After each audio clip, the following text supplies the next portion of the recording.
নমস্কার সবাইকে, আমি সুমনা নতুন আরেকটি ব্লগে আপনাদেরকে স্বাগত জানাই। আর ব্লগ শুরু করার আগে সবাইকে শুভ জন্মাষ্টমীর শুভেচ্ছা। এই তো জন্মাষ্টমী সকাল সকাল আয়োজন শুরু করে দিলাম। এখন আমি আমার গোপাল সোনাইদের অভিষেক করাবো, তার জন্য জলের মধ্যে দুব্বা, ফুল, চন্দন, তুলসী, বেলপাতা যা যা আর কি লাগে সব কিছু নিয়ম মতো দিয়ে দিলাম। এখানে ঘি মধু আছে, তো ঘিটা জমে গেছে তাই এরকম, তাই একটু বাড়ি দিয়ে জলের মধ্যে দিয়ে দিলাম।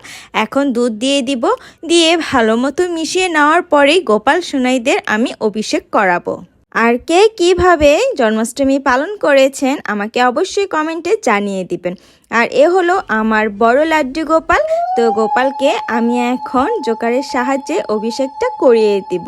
তো অভিষেকটা করায় এভাবে আমি আমার ছোট গোপাল, তারপরে মার যে বিগ্রহ আছে সেগুলো সবগুলাকে অভিষেক করিয়ে নিব। আর মার বাসায় চলে আসলাম, কারণ আমি একা একা করলে ভালো লাগবে না। আর গোপাল সোনাইদের মামার বাড়িতে অনেক দিন ধরে আসা হয় না, তো ভাবলাম জন্মদিনটা এবার মামার বাড়িতেই করি।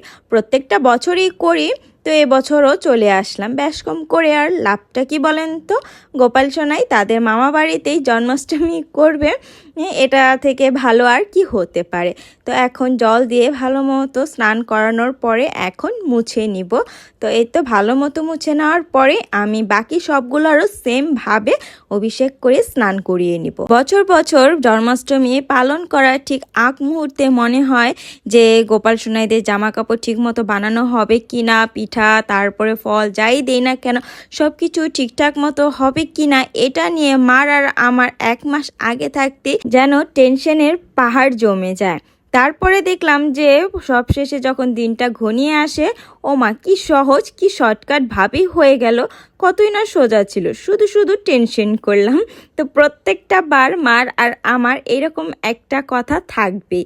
তো এই তো আমি আবার পুজো দেওয়ার আগেই মালা বানিয়ে রেখেছিলাম। তো এই তো আমার বাসা থেকে গাছ থেকে ফুল নিয়ে আসলাম। তো আমি বসে বসে সকালবেলা 2 গোপালকে তো বানিয়ে পরিয়ে দিলাম, আর রাধা গোবিন্দরটা আমি বানিয়ে রেখেছি। মালাগুলো কীরকম হলো কমেন্টে কিন্তু জানিয়ে দিবেন। আর আমার গোপাল সোনাইদের আমি আমার মন মতো করে সাজিয়েছি, আপনাদের কাছে কেমন লেগেছে অবশ্যই একটা কমেন্ট করে কিন্তু জানিয়ে দিবেন। এই তো আর মাথার তাজ দুটোটাই আমি একই রকম দিয়েছি, তবে আমার বাসা থেকে ছোট গোপালের তাজটা আনতে আমার মনে নেই। তো বড় গোপালের জন্য যে 2টা তাজ কিনেছিলাম সেটা মার বাসায় ছিল, তো সেখান থেকে একটা পরিয়ে দিলাম। আসলে কি আমার গপু সোনাই চাইনি যে ছোট গপু সোনাই যে তার ভাইকে ওরকম একটা তাজ পরাবো, তাকে যদি আমি না পরাই হয়তো আমার মন ভোলাটার এই কারণেই হয়েছে। তাই আমি সব নিয়ে আসলো, ছোট গোপালের তাজটা নিয়ে আসতে পারিনি, মনে ছিল না। আসলে 2 ভাই একই রকম তাজ পরবে, এটাই হলো আসল কথা। পরে আর কি চিন্তা ভাবনা করলাম যে এর জন্যই আমি ভুলে গিয়েছি। আর এই যে দেখলেন এটা হলো আমার গোবিন্দর ড্রেস, মা বানিয়েছে। তো মা এবার অন্যরকম করে ড্রেসটা বানালো। তো কীরকমভাবে বানালো সেটা তো দেখিয়ে পরিয়েও দিল যে এভাবে পরাতে হবে। আর এই হলো ফাইনাল আমার গোবিন্দর ড্রেসের লুক। কীরকম হলো জানিয়ে দিবেন। এটা হলো রাধার ড্রেসের লুক।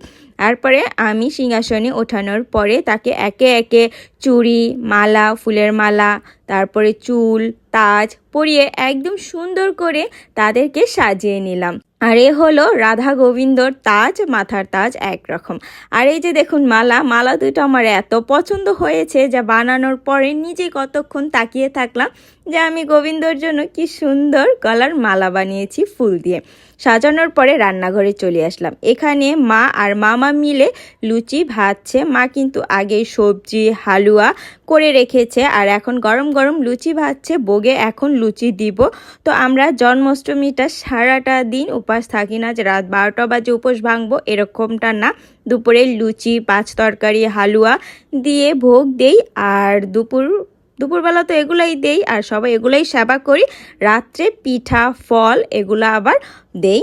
তো এরকমভাবেই করি। তো এখন তো দেখলেন কি কি সেবা দিলাম, আর যেহেতু সোমবার ছিল তাই শিবের জন্য আলাদা করেও একটু ভোগ লাগিয়ে দিলাম।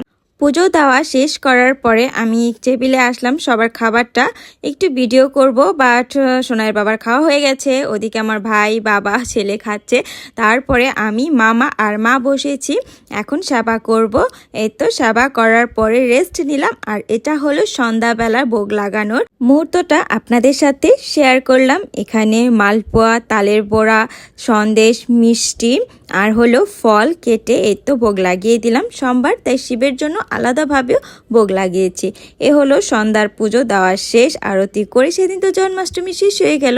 পরের দিন সকালবেলা মা পোলাও, বেগুনি, আলুকপির রসা, চাটনি আর ওইদিকে হলো নানা রকমের ফল কেটে মিষ্টি ছানা দিয়ে আমরা পালন করে নিলাম জন্মাষ্টমী। এই ছিল আমার জন্মাষ্টমী নিয়ে জন্মাষ্টমী পালনের ব্লগ। আপনাদের যদি ভালো লেগে থাকে তাহলে অবশ্যই কমেন্ট করে জানিয়ে দিবেন, একটা লাইক শেয়ার অবশ্যই করে দিবেন। আর এই ছিল পালনে গোবিন্দর লুক, ফুল দিয়ে সাজিয়েছিলাম সিংহাসনটা। কিরকম হলো জানিয়ে দিবেন। ভালো থাকবেন, সুস্থ থাকবেন, নমস্কার।